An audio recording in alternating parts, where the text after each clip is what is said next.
சாதியை தூக்கி பிடிக்கிற யாருக்கும் தமிழ் தேசியம் பேச அருகதையே கிடையாது. தமிழ் தேசியத்துக்கு எதிரியே சாதி தான். சாதியவாதி தான். சாதியவாதி எப்படி தமிழ் தேசியவாதி ஆக முடியும்? தமிழ் தேசியத்தோட முதல் படியே தமிழர் ஒற்றுமை தானே. தமிழரை ஒண்ணு சேர விடாம தடுக்கிறதே சாதி தானப்பா. தமிழன் தொட்டா தீட்டுன்னு சொல்றது எது? பார்த்தா தீட்டுன்னு சொல்றது எது? தமிழன் தெருவுல தமிழன் நடக்கூடாதுன்னு சொல்றது எது? இதெல்லாம் கூட இன்னைக்கு நாட்டுல இல்லைன்னு சொல்றாங்க. ஆனா ஒரு தமிழச்சிய தமிழன் காதலிக்க கூடாதுன்னு சொல்றது எது? ஒரு தமிழச்சிய தமிழன் காதலிக்கிறதுல என்ன தப்பு இருக்குது? என்ன முரண்பாடு இருக்குது? தமிழச்சி, காதல், இது மூணுல தமிழ் தேசியத்துக்கு எதிரானது எது?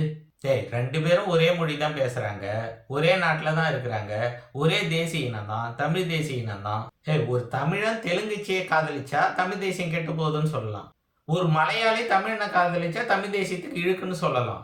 ஆனா ஒரு தமிழச்சியை காதலிக்கிறது எப்படி தமிழ் தேசியத்துக்கு எதிராகும்? ஒரு பிரெஞ்சுக்கார பொண்ணு இன்னொரு பிரெஞ்சுக்கார பையனை காதலிச்சான்ற காரணத்துக்காக தன்னோட சொந்த அப்பனாலே வெட்டி கொல்லப்பட்டதா கேள்விப்பட்டிருக்கீங்களா?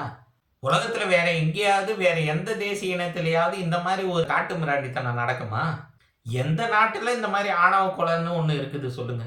சாதிக்கு ஒரு கோயில், சாதிக்கு ஒரு சாமி, சாதிக்கு ஒரு சடங்கு முறை, சாதிக்கு ஒரு தொழில், சாதிக்கு ஒரு தெருவு, சாதிக்கு ஒரு குடியிருப்பு, சாதிக்கு ஒரு சுடுகாடுன்னு எல்லாமே சாதியாவே தானே இங்க இருக்கு.